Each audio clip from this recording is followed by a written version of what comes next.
अमीर ननद की गरीब भाभी। रीना एक मध्यम परिवार की लड़की थी, लेकिन उसकी भाभी शिवानी एक बड़े घर की बेटी।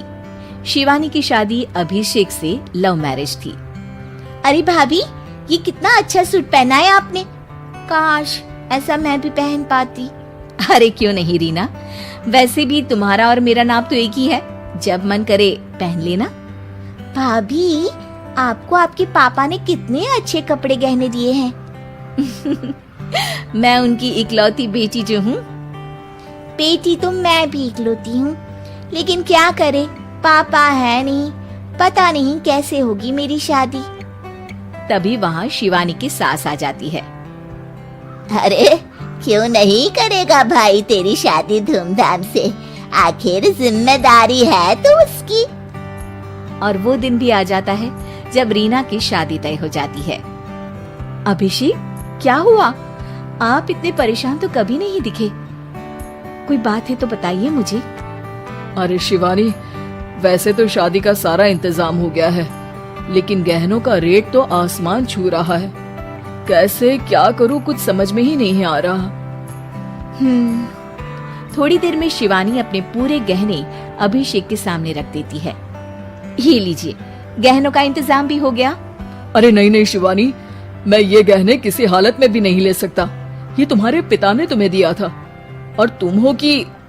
तभी वहाँ सास आ जाती है। अरे तो क्या हुआ, इसकी तो हो गई ना शादी, अब किसे दिखाने हैं इसने गहने। सास गहनों का डिब्बा शिवानी के हाथ से लेकर वहाँ से चली जाती है। रीना की शादी धूमधाम से होती है और अब वो बड़े घर की बहू बन जाती है। वहीं रीना की शादी के बाद शिवानी और अभिषेक उसकी शादी के कर्जों से डूब जाते हैं। मैं सोच रही हूँ नौकरी करनी शुरू कर दूं। वैसे भी पढ़ी लिखी हूँ, आपकी थोड़ी मदद भी हो जाएगी। वैसे शिवानी, कुछ दिन कर लो तो अच्छा ही होगा, क्योंकि जरूरत भी है। अब शिवानी भी नौकरी करने लगती है और घर खर्चे में अभिषेक का हाथ बटाती है।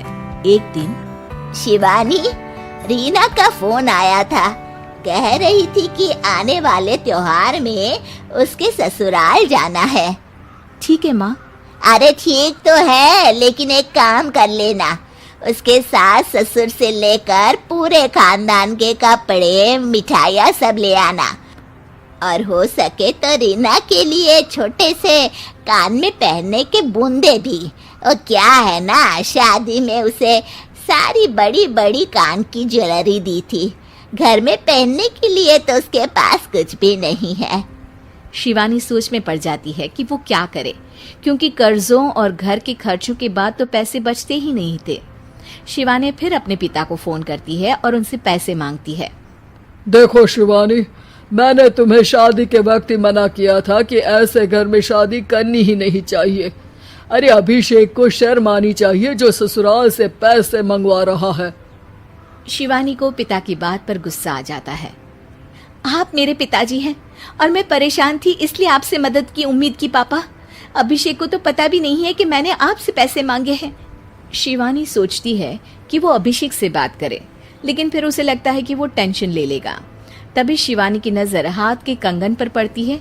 सीधे बाजार जाती है और उसे बेचकर ननद के घर ले जाने का सारा सामान लेकर आती है और सास के सामने रख देती है। हाँ ठीक है, लेकिन फल थोड़े और अच्छी क्वालिटी के होने चाहिए थे। शिवानी कुछ नहीं कहती, वहां से चली जाती है।